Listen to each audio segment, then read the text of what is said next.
From true cobalt blackness to dark wave to butt rock. What the fuck is happening with black metal bands? Cast them down. Hail, Metal Nation! It is I, Tim, from Podcast Them Down. Grinning like an idiot is Mike. and as so often as before, Dave is also joining us. Mike, this episode was your idea. What the hell is going on with black metal bands? When did they get so weird? Is I think how you pitched it to me. Yeah, so I'm sure I've mentioned so many times before, I'm very picky when it comes to my black metal. Oh, yes. I listen to a small window of late 90s black metal and maybe some early 2000s. And then after that, almost nothing, I don't think I've listened to a new black metal apart from the gems that we are discovering through metal promos since around 2008. And that band was called Sworn, and they were from Norway and may even still exist. They were amazing. But to Tim's point, I too am picky about black metal and listen to about the same span of years. I do like some of the early 90s stuff. I never explored with any kind of satisfaction if we're going to be honest about it, the true Norwegian black metal. Dark Throne really never did it for me. Mayhem, got to be honest. It was Emperor and everyone after that really did it for me. Yeah, so I've mulled this over before, and I've been trying to like if I were going to explain this to somebody who had no idea what the hell we were talking about. It's like, what is black metal? Like how did it start? And I think what I've decided is that black metal started kind of as the music of Scandinavian terrorists, right? I mean, that's unfortunately that's unfortunately second wave, inaccurate, though, isn't it?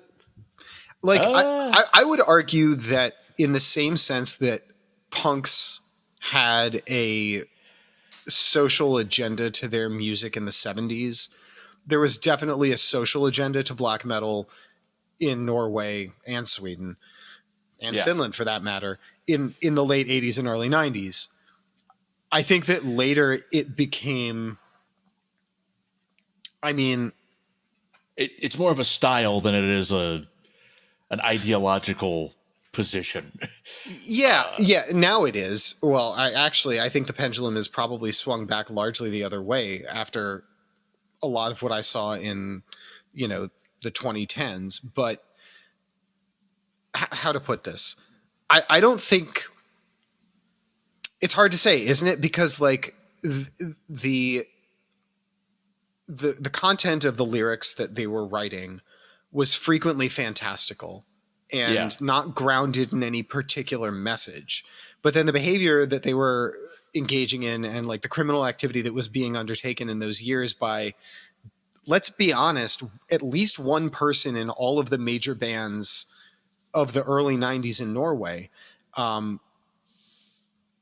think it's kind of a fair attribution, but it's a very gray area in terms of the music itself.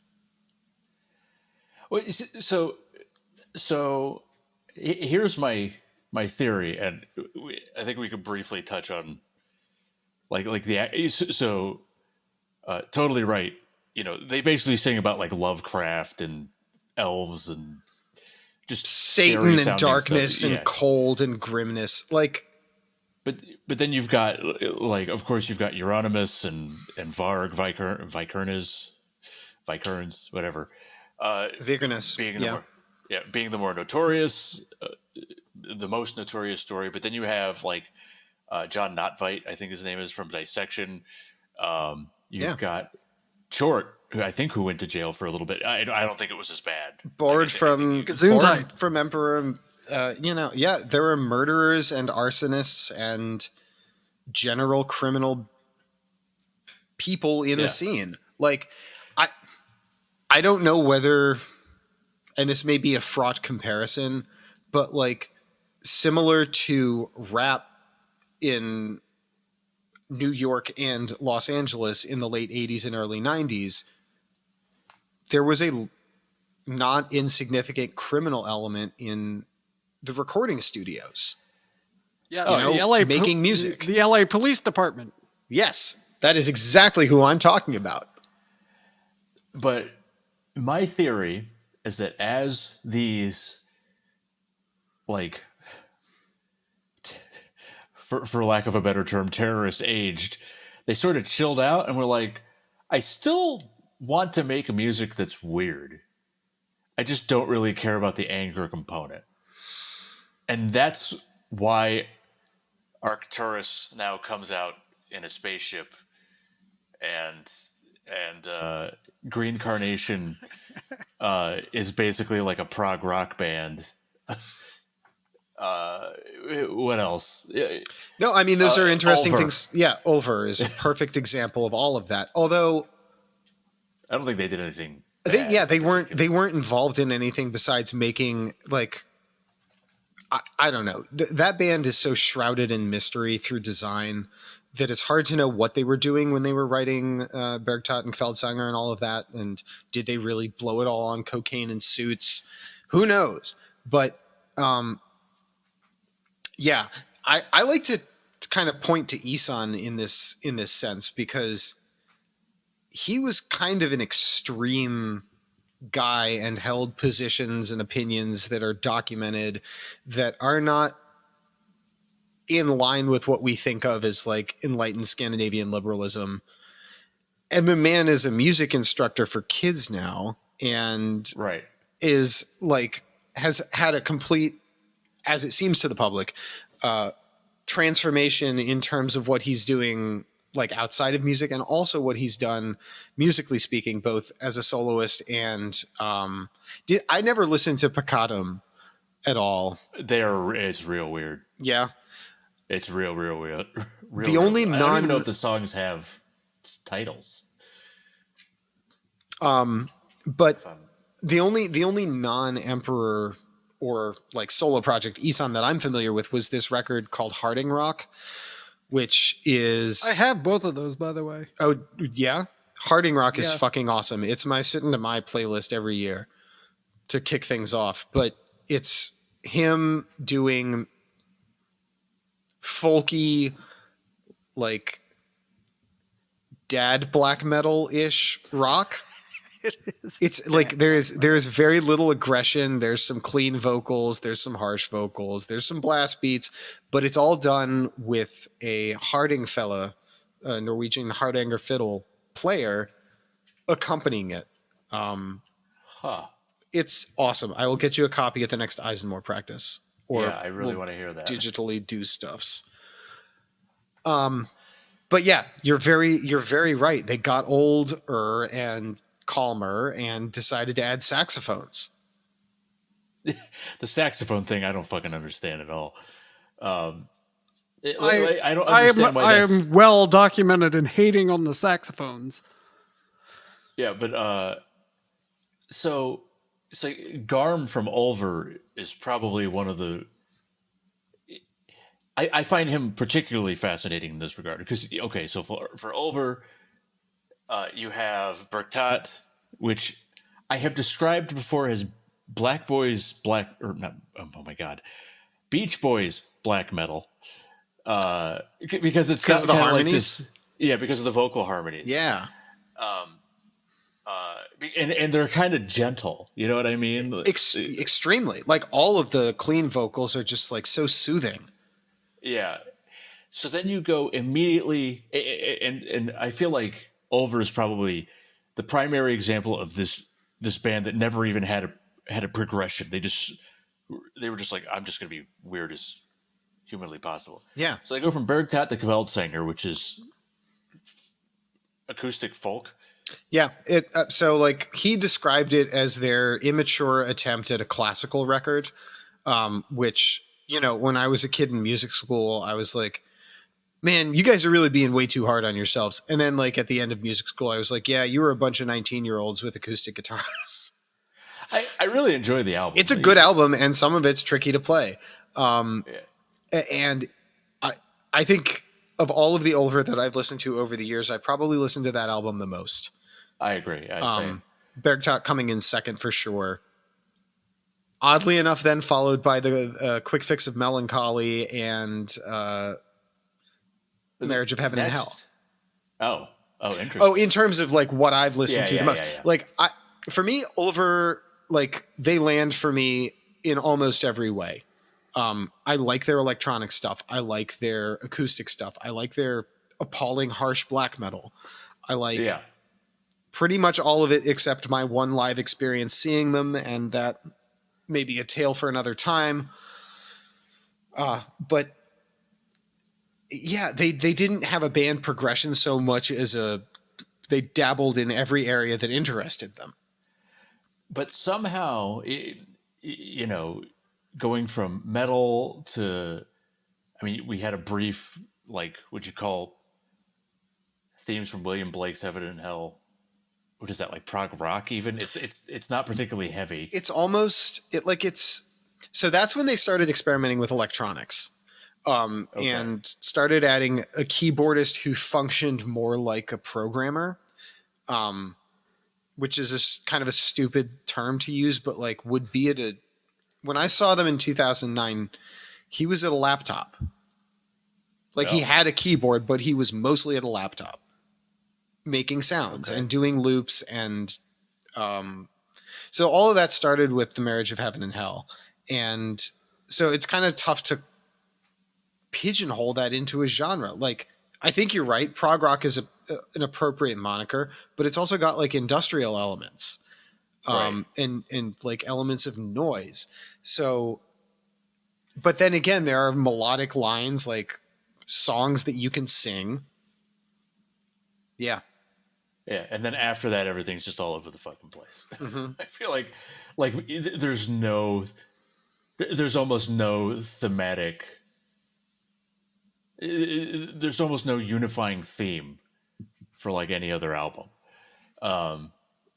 And what I find interesting is that somehow, despite all this, Garm still is heavily associated with heavy metal, and he still guests in heavy metal, in other heavy metal songs. I always think of him in Solofald's, is it Black for Death that he's on? It might be. I didn't know I know he's done stuff with Borknagar since like leaving, but I didn't know that he had sung with Solofald. Yeah, Black for Death. He does a song. He was in Arcturus. Yeah, and that's how I found out about him. He bounced around. So can we change gears for a hot second? Yeah, go for it. Although I do want to share one last thing about Ulver, and it seems like his main motivation is just soundscape. Like, yeah, it doesn't. Did you ever hear any of their soundtracks? I did. Was it Lycanthropin? Yeah, Lycanthropin, and then they did one called Svid Neged, and another one called Uno.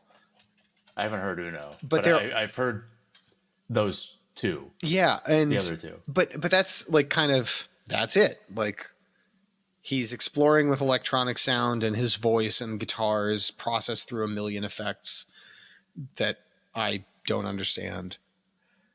Yeah.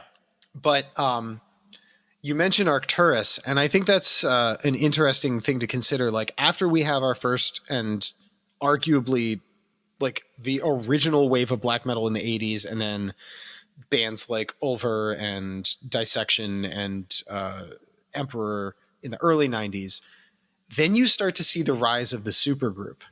Like, Borknagar was a supergroup, so to speak. Like, these guys were already in established bands and well-known in the scene, and they all got together to do this project. Arcturus, of course, you mentioned being the same way. And, man, how many common members have those two bands had actually over the years, Arcturus and Borknagar? I'm sure they're hugely incestuous. Yeah, like two of the three singers have been the same. At any rate, but I think that those kind of manufactured groups like that, once the original bands had made their mark and defined the style and gotten some credibility and the attention of people who were going to buy music, to say, okay, we'll put out something that is black metal with a folky tinge, or black metal with a space vibe or a carnival vibe, because they had that whole like weird sideshow thing going on for a while. And those two bands were hugely important to me. Kind of independent of the Emperor, Dimmu Borgir, like traditional straight ahead black metal. But they really broadened the horizons for me of what black metal had the potential to be.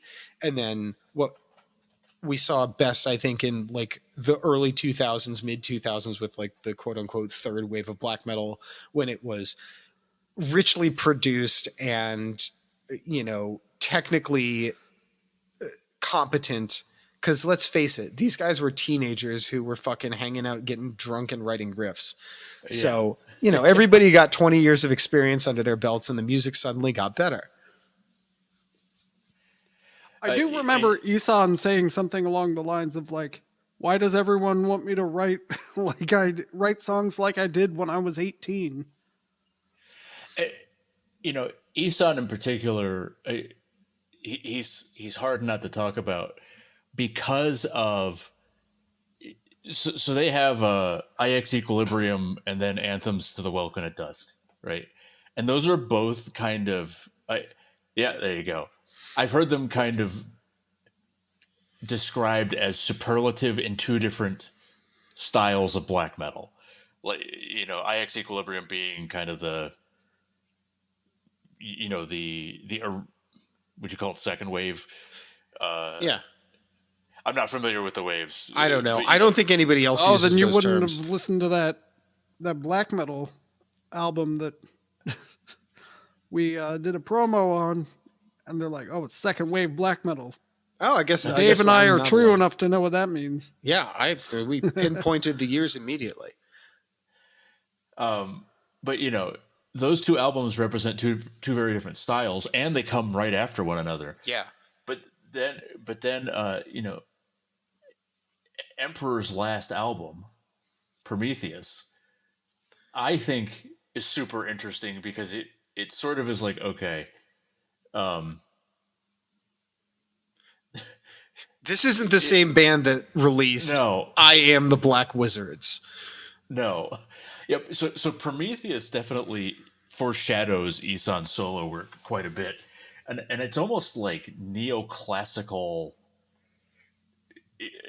You know, I feel like the guitars are frequently used almost as like violinish type instruments, at least in terms of composition.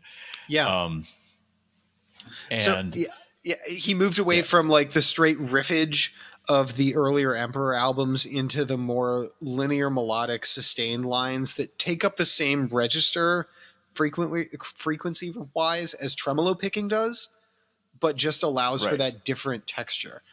So yeah, I think you're completely correct about that. Like, I remember when I finally listened, because I like to, if possible, when I'm getting into a new band, I like to listen chronologically. Right. So I had gotten very into In the Nightside Eclipse and Anthems. And it took me a while to work my way all the way to Prometheus. And that's exactly the thought I had. I'm like, I know this is their last album, and it sounds like an album where the band is done being who they are. Right. Yeah, it definitely is like, okay, this is something entirely different. Mm-hmm. Another in a different realm, Satyricon, though they're much kind of truer to themselves or truer to black metal, I guess. Yeah. If you listen to Volcano, I haven't. So let me Metal Nation. I think the last Satyricon album I listened to was Nemesis Divina, which had the song Mother North, which is probably what all people who've heard only one Satyricon song have heard. Well, with Volcano, it still has kind of like the black metal vocals, but you'll start to hear it referred to as like black and roll. So it's a lot more down tempo, and it's a little bit more like kind of kick assy as opposed to creepy. Are we beginning to trend into butt rock territory? Perhaps. Oh my god. So I mean, I haven't listened to a lot of Satyricon, but I'm pretty sure they've kept their edge for the most part. Mm-hmm. But it's still kind of interesting, even this band, which still kind of largely kept with the anger, still kind of filed the teeth off a bit. Not that I have no problem with that, right? Like actually, another interesting aspect to talk about would be the newer bands that have taken the style of earlier black metal, which is, I'm assuming, this band that you did the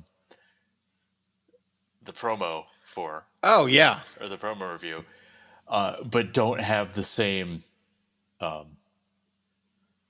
kind of ideology. Yeah, or like cultural and stylistic trappings. Like the music's all the same, but everybody's got short hair and is wearing a polo shirt. Yeah. So not that there's anything wrong with that, but it's like when I hear blast beats, I'm imagining corpse paint on the person making them. So Wolves in the Throne Room is a newer band that sounds. I mean, they're pretty newer. Man, we're old. Yeah, yeah. But I mean, they're black metal. Yeah, I haven't heard a lot of their newer stuff, but I've definitely had friends that have been like, "Oh, they suck." It's like, why? They're a bunch of hippies. To that end, Agalloch, like they're, and that's the thing. Like as with any scene, as it becomes popular, a broader swath of humanity is going to become interested in it. And it's like you see these guys in the Pacific Northwest making this very atmospheric, place-related black metal. And this is something that I wanted to touch on. Like, I feel like Ulver specifically has a very tied to their earth, like the place where they live, the place where the music was written and recorded, sound. Right. Like, it's Norway on a CD. I could say that. I'm biased, right? But that was my personal experience. And I feel the same way about Agalloch. Is like you put them on and you are in the Northwest rainforest full of evergreen trees. And I don't know. I think that's a good thing in general, that scenes become wider and that orthodoxy begins to crumble a certain amount. Yeah, I definitely don't, with this progression, I don't really have any ties to whatever ideology drove them. And that's actually something that I found kind of interesting in general, because a lot of these musicians need that anger to write. Whereas I don't necessarily need the anger. I'm happy with this style. Mm-hmm. But some people are really, some fans are really tied into that anger. They absolutely need it to be that genuinely hateful in order to enjoy it, even if the music is stylistically the same. Yeah. Which is, first of all, incomprehensible to me, because how many black metal lyrics are you actually fucking understanding upon listening? And second, a real shame and a large part of the reason that I didn't get much deeper into it. Like, for all you Metal Nation listeners who don't know, I'm Jewish, so it's very difficult for me to share any kind of ideological connection with black metal musicians of ideological conviction, because it's almost all anti-Semitic or National Socialist in some way. And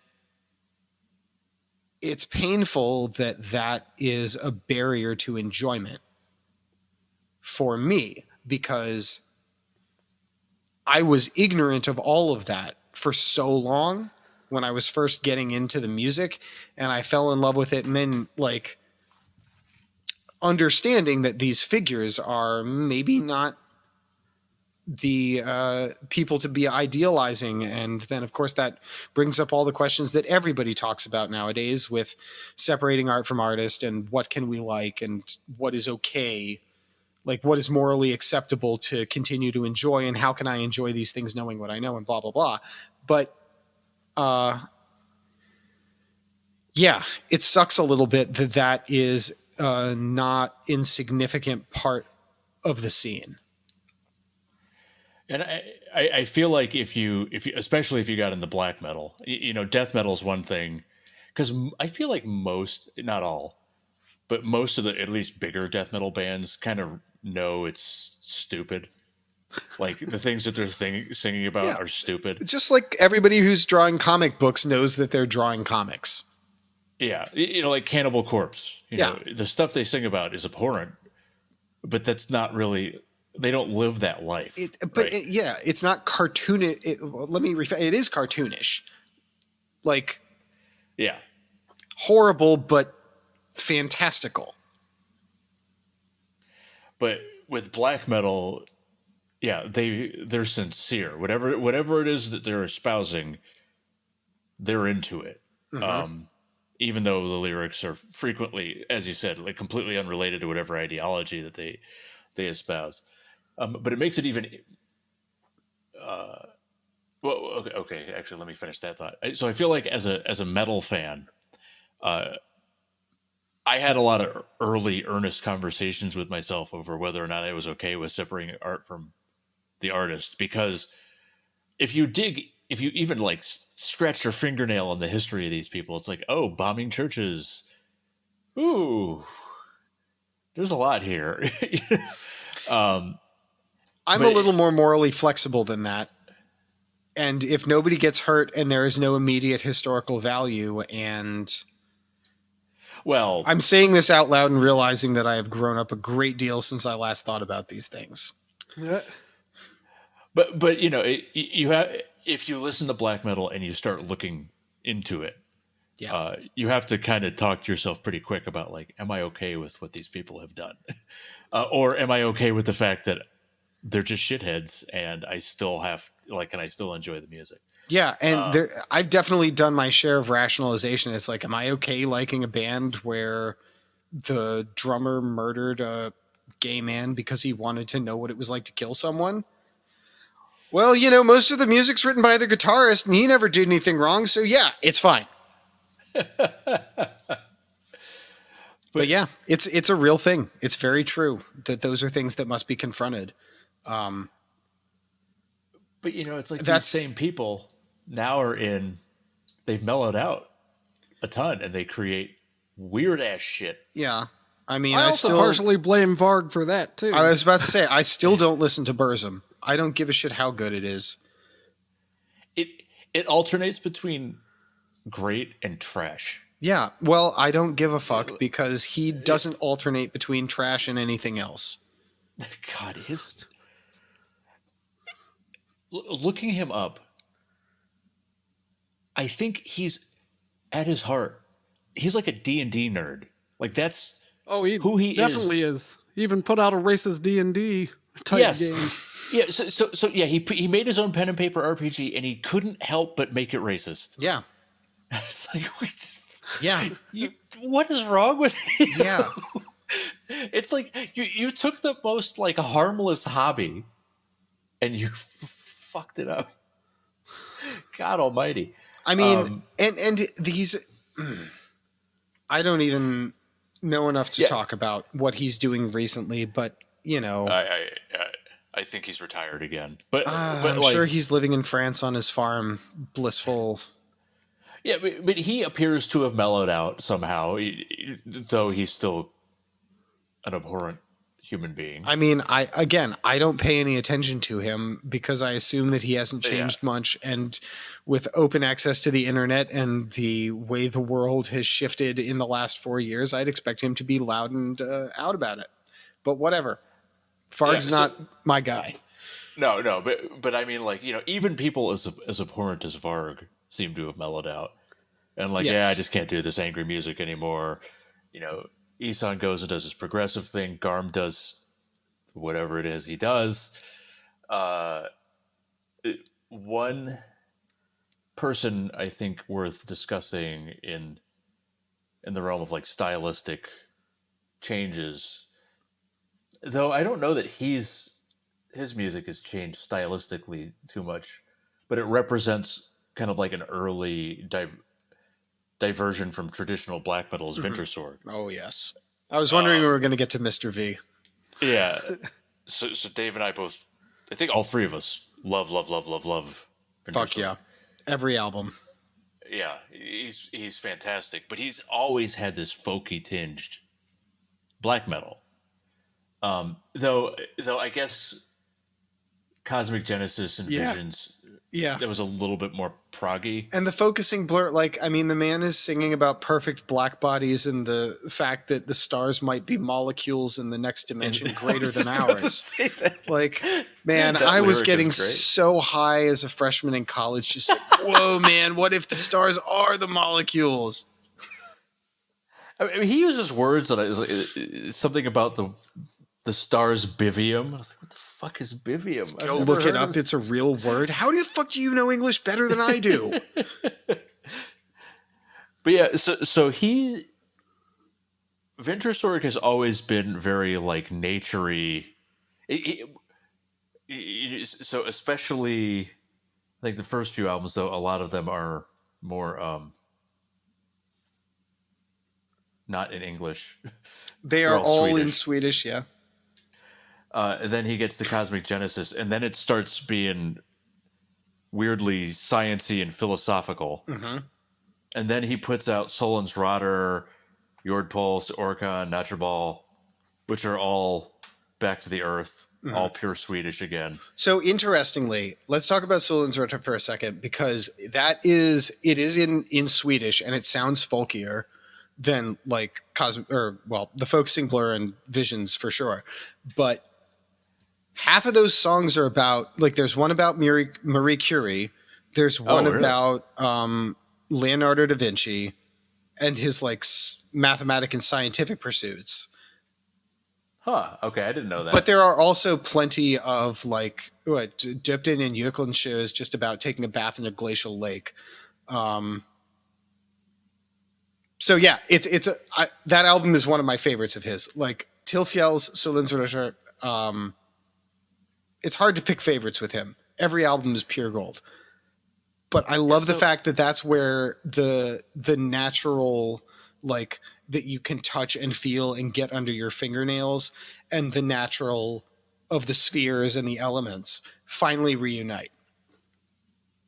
Interesting. Okay, I didn't realize that there was still so much of a science theme.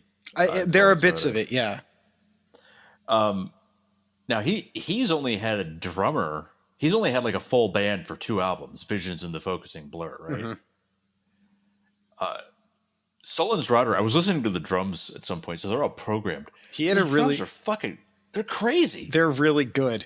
I mean, Yeah. there was a point when I had a little more space to play drums where I was like, I'm going to see if these are actually human, physically playable drum parts, because some of them do not sound like you can play them with 4 limbs. No, I mean they're always just going 100 miles an hour, even when the music is calm, and it doesn't detract from the music. It's just they're really complicated. Yes. I don't know who did the drum programming for that, but I want to say it was one of the dudes from Naglfar. That he Interesting. knows. Someone did drum programming. It wasn't him, for that record at least. Okay. But also, that's something that's also really interesting to me, because it feels weird a little bit to listen to a Wintersorg record where Asger Mikkelsen is actually playing drums, because he established his sound so well with that just shitty late 90s digital drum sound. You know, like on Ödemarkensson and Tilfjell's, just like that zero dynamic change. Yeah. I think it fits those albums. It does. And that's what he sounds like. Like, that's his band, you know? But I feel like we've gotten off track on the weirdness of black metal, although Winter Sorg is pretty weird. Yeah, But he started weird. no, I got into Vintersorg and Mythotin. Oh, yeah. At this, and then they became Falconer. Talk about hard right turns. yeah, that was a weird. I got into Mythotin as right as Falconer started. So basically, I listened to a whole bunch of Mythotin and then discovered Falconer.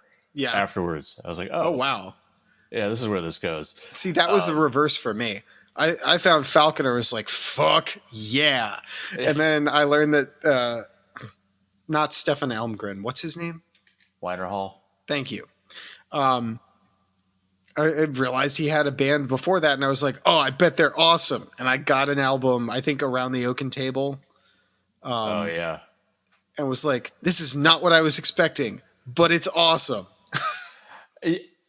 They're one of those bands, man, where every song is either fabulous or awful.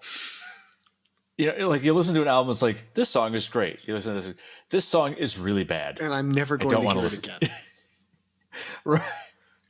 But they don't go in between. But man, you know, somehow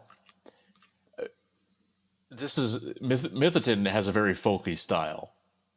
If you've listened to Falconer, obviously you've heard they have a very distinctive guitar work, I think. Yep. Mythotin has the same guitar work, though it's a lot more. It's a lot less mature, I think. But they're still considered black metal, despite Falconer being straight up power metal. But somehow you can transplant the same guitar work into black metal, and it still works.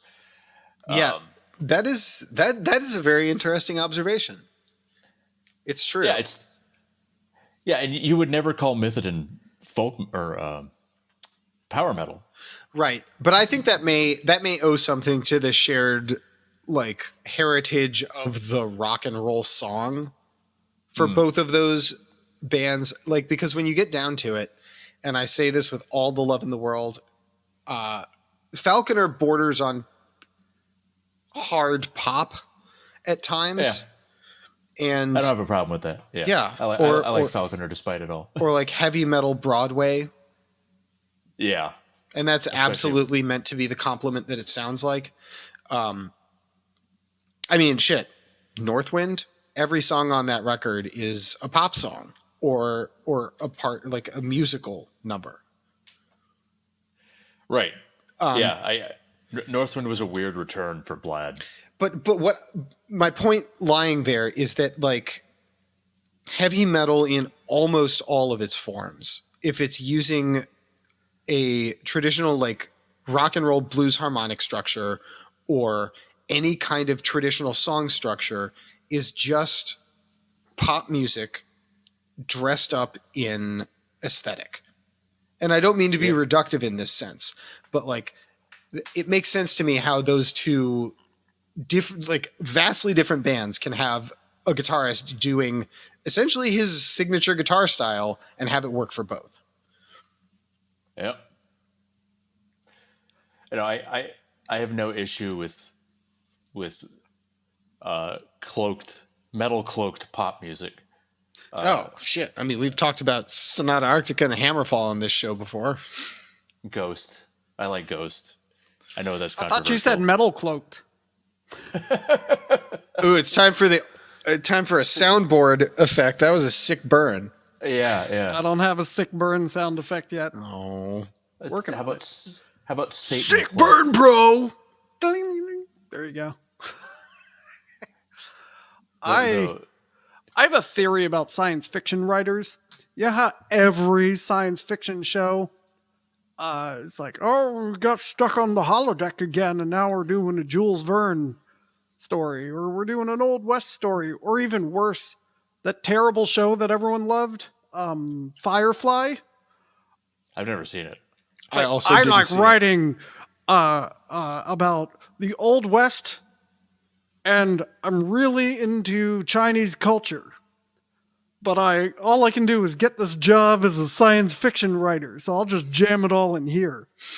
I think that's what all these black metal musicians are doing. They're like, they want to write something else, but they're not good enough, so they're stuck writing black metal. And then over the years, they get good enough. I mean, and I have managed to disparage two completely disparate communities with my analogy. And you know what? I'm right.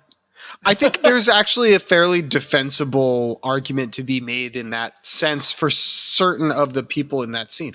Like, I think that Isan started making... Ooh, nice. I think Isan started doing black metal because that's what you did in those years if you wanted to make music in Norway and you didn't want to be a dork. Yeah, well, and now he's making what he wants. I remember seeing Opeth. They told us... Opeth is a good... yeah, they weren't black metal, though. But they what said happened to Opeth? They basically got... Well, that's a different episode. But they said when they released an album with a flower on it, they got death threats. That's ridiculous. Like, Michael said that at one of the shows. Yeah. And it's like, That's so I can buy that. Like, you have to be extreme if you're in Stockholm or Oslo or Bergen or whatever. Yeah, and then as time goes on... And that ties over into, we've talked about this before, like playing live. Your metal fan has like a very particular idea of what you should look like what your gear should look like. Have full stacks. Don't have an E-kit. Yeah, you can't have E-drums. You gotta have full stacks. So that is pretty... That's pretty ridiculous. Yeah. I'd like to share a personal story about when I saw Ulver. Now, I did not... It was 50-50. You were going to say Ulver or Fish.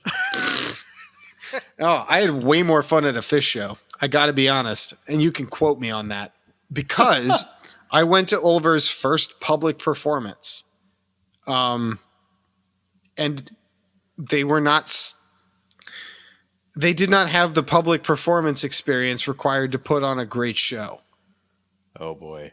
I didn't go expecting metal. I want to be very clear about that. I knew exactly who... This was in 2009. I knew exactly who they were, what the kind of music they were making. But I thought that they might toss all of the rabid metalheads who were coming to see their first ever performance a bone in the form of, like, one song. Which naturally they did not.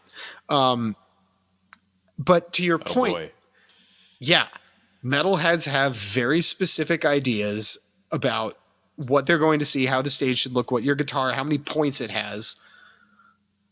I mean, shit, what color it is. Can you imagine if, like, we tried to do an ISENMOR gig and you had a pink bass? Dude, the reason... There's a band called Party Cannon, and I respect the hell out of them, even though I don't know anything about them. Because have you seen their logo? Yeah, it's great because they play all these festivals with extreme bands. So it's just like illegible logo, illegible logo, illegible logo, and then Party Cannon, which is made of colorful balloon letters. Which is what I was envisioning and hoping. Wonderful. It's so legible good. logo. But what kind of music do they make? Grind, It's I a think. slam/brutal death metal. So is this kind of like a Buried Alive kind of situation?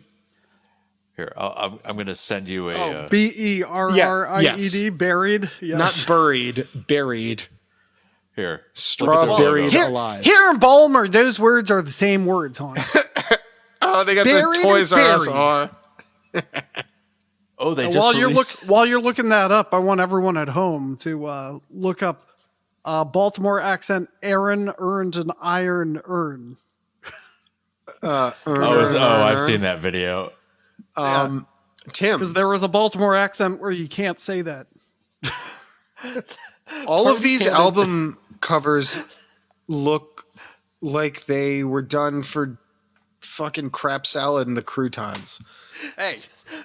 No, but Party so Cannon they're great. Yeah, they're great, but they're done in MS Paint. But Party Cannon plays like massive festivals. Unbelievable. Where did we all go wrong? Why isn't this? Is it because we have integrity? Because humor does not belong in music? Party Cannon's most recent album is called Volumes of Vomit. Yeah, that's the album cover I want you to see, Tim, because it looks just like Julius Caesar and the Roman Empire. Jesus, What a great album. I think it's crap salad in the croutons.bandcamp.com, actually. By the way. Oh man. Oh, this is good. Wow. All right. Do they use party cannons? Do they shoot confetti at the crowd during their sets? Well, You they know, should I if don't they know. Do they sound like? Do they know are some of them in Ailstorm? We can find out. Let's see. Fuck No. that band. That's a different. They're from fucking Fife, and they don't have a member of Ailstorm in them. That's a different episode. But fuck Ailstorm. Also, not an Ailstorm fan. That duck took up way too much space on stage. They did join you in making fun of me, though. I thought that might count for something. No, counts for nothing. No, I meant as artists. Yeah. We're I writing guess about that's another pirates. episode. I will explain myself in a future episode. Mm-hmm. All right, so we've kind of waxed philosophic on this topic. I don't know Haven't that we've. Yeah, I don't know that we've made any conclusions. I don't know that we've made any definitive or actionable statements. I don't know if conclusions can be made. Who out there is making new good black metal? Elende, man, Okay. check them out. I'm sure they're out there. Well, there's a quote from Nergal from Behemoth recently, who says they asked him, "What's your advice for someone starting a black metal band?" I hope he. And he says his advice is fucking don't. Yeah. I was off by one word. Yeah. What was that one? What was that one band that RVG played with? Was like Frost. You know what I'm talking about? It was at that college radio. I mean, WMUC, Third Rail Radio, RIP. You live in our hearts forever. oh, did I don't Third know. Rail stop? Or Third did Rail WMUC stopped with stop? Scotty, as far as I'm concerned. Oh, I think they're still doing it. Oh, I didn't know that it was like a university show. I thought that was Scotty's name for it. Yeah, he had nothing to do with it. Oh, well, whatever. We He was still love just you, Third Rail. the leader of the station. So, but anyway, But that band came out, and it was like real solid black metal, like simple black metal, and it was great. I wish I could remember what their name was.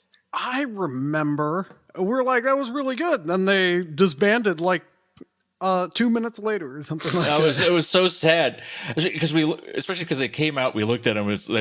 They were young, and we're like, oh yeah, these guys are gonna be a bunch of they're gonna play some nerdy shit. And they came out and they fucking killed it. I was like, oh damn, this is great. All right, well, I got the best closer for this episode. All right. So if you're ready, you may have noticed I was messing on my thing here. What I was doing was creating the most black metal album cover possible for my new black metal project, Cobweb. So this is gonna take some explaining. Take some white balancing too. Actually, that's pretty good, Tim. Yeah, thank you. So let's see what we got here. The centerpiece here Yeah. is a With the upside satanic down church. You see. Oh, Okay. You know, because why have a church if it's not satanic? Okay. Yeah. indeed. If you're Okay. going to- But as it's black metal, we had to burn the church because why would you have a church if it's not on fire? Right. And you'll notice the pentagram has goat horns and nice. there's an inverted cross at the top. Okay. So then, if you look just above the, the burning satanic church, that blue is a glacier far off in the distance. Ooh, I see that. And above that glacier is an angry moon. I like it. Okay. And then, let's see, we got mountains, of course. I mean, Snow you capped majestic you mountains. can't have black metal without mountains. That's right. But atop those mountains are a pair of satanic goats. Okay. And then far off on the other mountain range or rivers of blood coming from a cave of some sort. No, that's pretty Nice. metal.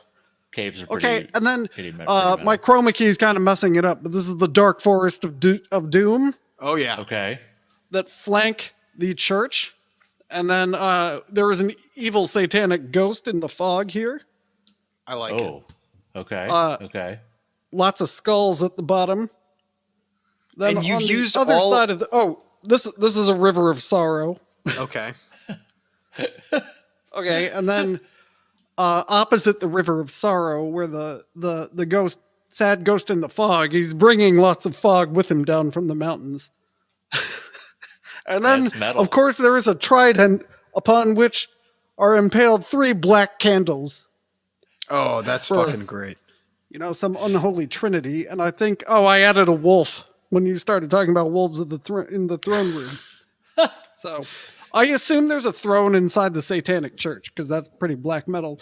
Oh, and Naturally. let's not overlook the cobweb logo, which has multiple inverted crosses, because of course it does.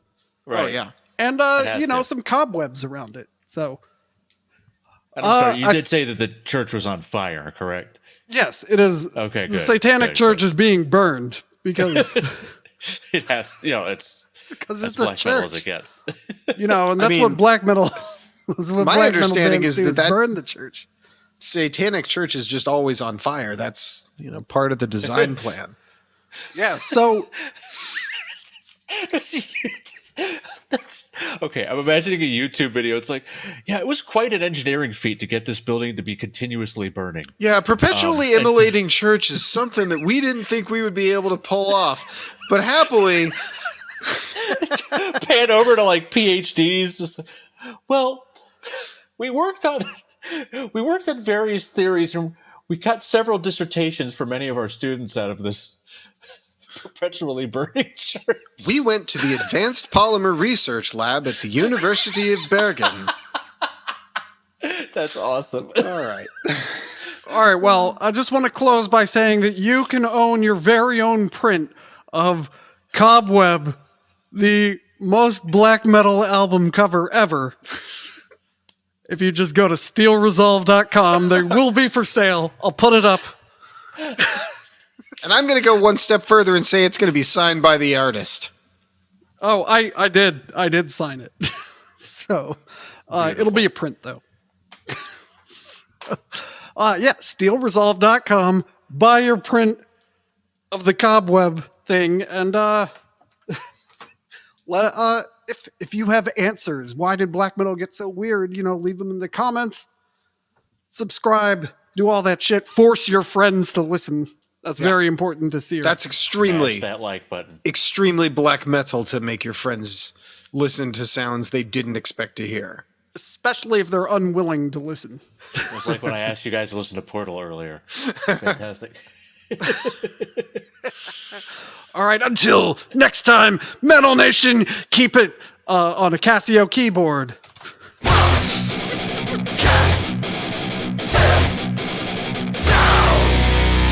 That was a Burzum joke. Okay. So, I have always loved about black metal and heavy metal in general the utter futility of the imagery of like hailing Satan. Because what can be more bleak to be like, well, Christianity's right, but I want to worship the bad one, Right. right? I love it. I want to worship the guy that's going to like torture me forever. That's what I want. I love how much straight up Catholicism is in all of power metal. So, Templars and such. oh yeah. Power and glory. I mean, ripped from the Lord's Prayer, man.